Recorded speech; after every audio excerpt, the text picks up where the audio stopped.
Mechanical જે છે એ અમે એ પ્રમાણે ચાલશું. કદાચ ભગવાન વિષ્ણુ આવીને એમ કે આ વિપેશને બંધ કરી દો, આ કોઈ કામની નથી, એક ભજન ગાઓ એમ, અમે કહીશું જય શ્રી કૃષ્ણ, તમે ભજન બીજા કોઈને સોંપી દો, અમારે ભજન ગાવા નથી, અમને આ કરવું છે. આ ઇન્ટેન્સ ચાલુ છે. એ ભજન ગાવા અમને ઇન્ટરેસ્ટ નથી, એ ગાવા જોઈએ ગાતા હોય, અમારો વિરોધ નથી, પણ અમને આ જ કરશે. આ છે એ તાસીર છે.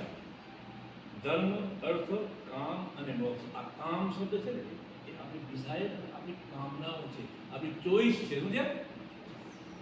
ચોઈસ. અને જે પોતાની જે ઇન્ડિવિજ્યુઅલ ચોઈસ છે, જે લોકો સમજી ગયા એ લોકો ગતિમાં આગળ વધી જાય. આ ચોઈસ અગત્યની છે, એટલે કોપી નહીં મારવાની. એમ હું આમ કરે છે એટલે મારે આમ કરવાનું, એમ મને શું કરવું છે. તમે માર્ગદર્શન મેળવી શકો તો ઉત્તરદાયિત્વ તમારું જ હોય. દુનિયામાં અલગ અલગ બધા મત ચાલે છે, એમાં એક અમે નવો મત શરૂ કર્યો. અમારી ચોઈસ છે ભાઈ. તમે એમ નથી શકો કે તમે આ જ કરો કે તમે આ જ કરો. તો આ તમારી ચોઈસ છે, એની ખબર કેમ પડી?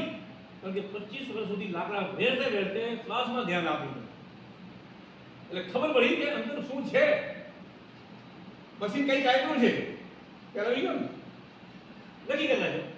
હવે કદાચ માનો કે હવે તો અમે આ શિબિર શા માટે કરી? ભાઈ અમે જે મત રજૂ કર્યો છે એ મત જેને પસંદ હોય એ વેલકમ.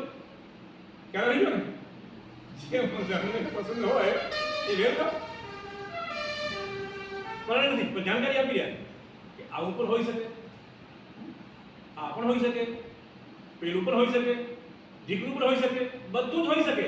કશું જ ન હોય એવું કશું હોતું આપણી ચોઈસ કેવી છે. એટલે મહાદેવે 112 વિધિ બતાવી ધ્યાન. 112ની વિધિમાંથી એક વિધિ છે. તો વિચાર કરો, 112 વિધિ હશે તો એમાંથી હજી 111 બાકી નહીં. ખ્યાલ એમાં જાત જાતની હશે. અમે તમે ઘણી વખત વાતોમાં એ આવતી જ હોય બધી વિધિઓ, એ પણ બધી વિધિઓ જ હોય. તમે સેમિનારમાં આવો, તમને એમ કહે તમે જમીનમાં તમારા પગ ઉપર ધ્યાન રાખી ચાલો, એ પણ એક વિધિ છે. તમે એમ કહેશો પગલા તો એમ ધ્યાન દેવું શું થાય? આ બુદ્ધિ દગો કરે, બુદ્ધિ